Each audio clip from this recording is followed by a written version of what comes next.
Африкада баланың өлімін күтіп отырған құзғынның фотосы көп елдерге тарайды.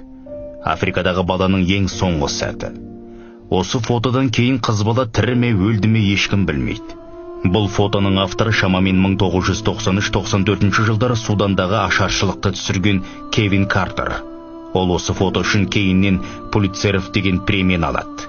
Осы фотомен Кевин Картердің есімі әлемге тарайды. Ең үлкен жаңалықтар каналы Кевинді бірмен бірі жарысып айтып жібереді. Оның аты бірнеше айға шығып көтеріле бастағанда фотограф депрессияға түсіп, ақыр соңында өзіне қол жұмсайды.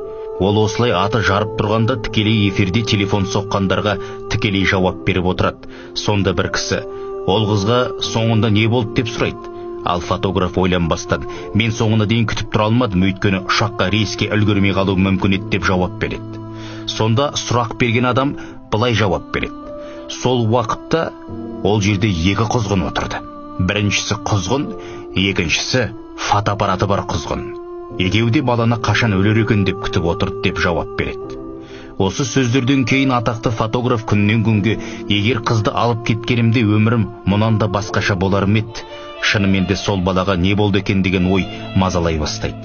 Онсыз да атақты фотограф егер қызды аман сау сол уақытта алып кеткенде, одан кейін де тірі әрі атағы да жер жарар еді. Өкінішті, баланың құзғынның жейін деп отырғанын көрсе де кете берді. Соңында өзі де еш нәрсеге қызықпай, соңы өліммен тынды. Өмірде ең маңыздысы адам. Адам баласының өмірі бірінші орында тұру керек. Қанша білім алайық, оқиық, көтерілейік, бірақ бірінші кезекте адам баласының өмірі тұру керек. Көшеде киімің жыртық па, не аяқ киімің шаң ба, осы маңызды ма қазір? Киімің қандай болсын, шұлығың тесік болсын, бірақ бойыңда кернеген адамшылық қасиет болу керек. Үстіңдегі ең соңғы брендтердің киімі болсын. Терезеден құлайын деп тұрған баланы көріп, жұмысымнан қалмайын, басқалар құтқарар деп кете берсең, сенде не қасиет болсын?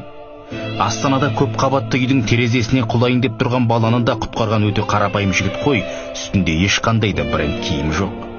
Көшеде жыртық киімнен, ескі пальтодан, не модасы өтіп кеткен курткадан ешқандай ұялып қажеті жоқ.